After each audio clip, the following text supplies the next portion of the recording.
नमस्कार, मैं हूं आरजू अंसारी और आप देख रहे हैं राष्ट्रीय जगत विजन न्यूज। कमल विहार के कृष्णा हाइट्स में हुई लूटपाट की वारदात का पुलिस ने खुलासा कर दिया है। फर्जी महिला एसआई बनकर 2 छात्राओं और उनके भाई को बंधक बनाने वाली हिस्ट्री शीटर मोनिका सचदेवा अपने गुर्गों के साथ गिरफ्तार कर ली गई है।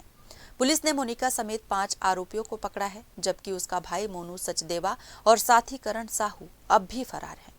जांच में सामने आया है कि आरोपियों ने फ्लैट में घुसकर पीड़ित के साथ मारपीट की, उन्हें धमकाते हुए 25,000 रुपए वसूले और महंगा लैपटॉप व अन्य सामान मिलाकर करीब 1.5 लाख रुपए की लूट की। वारदात के बाद सभी आरोपी फरार हो गए। मुजगहन थाना पुलिस ने डकैती, धमकी और छेड़छाड़ सहित गंभीर धाराओं में मामला दर्ज किया है। गिरफ्तार आरोपियों में पूजा सचदेव, निखिल सचदेव और अन्य शामिल हैं और फरार आरोपियों की तलाश की जा रही है। मारपीट का मामला दर्ज हुआ है। गंभीर आरोप लगाए गए पुरानी जो हिस्ट्री शीटर महिला को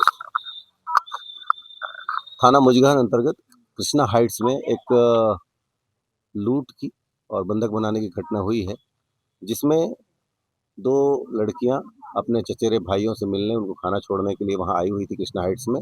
उसी दौरान पूजा सचदेवा और उनके साथी लोग वहां पहुंच गए और उनके द्वारा उनको कहा गया कि यहाँ पर गलत काम करते हो तुम लोग, ये पुरुष लोग यहाँ रहते हैं, यहाँ लड़कियों के आने की जगह नहीं है करके इस प्रकार से 2 लड़कियों को चमकाने लगे और लड़कों को भी चमकाने लगे। सभी लोग को ले जाकर एक रूम में बंद कर दिए, जिसमें 7 लोग हैं। 7 लोग थे, जिसमें 5 लड़के 2 लड़कियां, उनको वहाँ पर बंद कर दिया गया, जो पढ़ने वाली लड़कियां थी।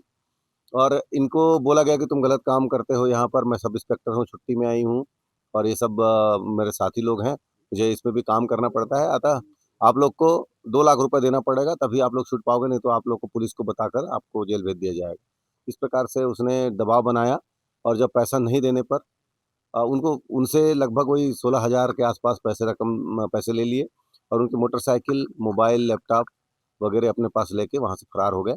इसमें मुकदमा दर्ज कर लिया गया है। 5 आरोपियों को गिरफ्तार कर लिया गया है, जिसमें एक पूजा सचदेव, एक आसिमा राव, आदित्य धोसवा, अंकित सोनी, निखिल सचदेव, ये सब गिरफ्तार है। 2 आरोपी फरार है, इनको पकड़ लिया जाएगा, कार्रवाई की जाएगी। सर, इसमें जानकारी आ रही है कि एसआई फर्जी रूप से एसआई बता रही थी अपने आप को। हाँ, अपने आप को पुलिस की अधिकारी बता रही थी और मैं छुट्टी में हूँ और इस दौरान भी काम कर रही हूँ। इस प्रकार से उसके द्वारा धौंस दिया जा रहा था। उस आधार पर उनसे पैसे मांगे जा रहे थे। फिलहाल इस खबर में बस इतना ही। देश प्रदेश की खबरों से अपडेटेड रहने के लिए हमारे चैनल को सब्सक्राइब करें और नए खबरों के नोटिफिकेशन के लिए बेल आइकॉन जरूर दबाएं। नमस्कार।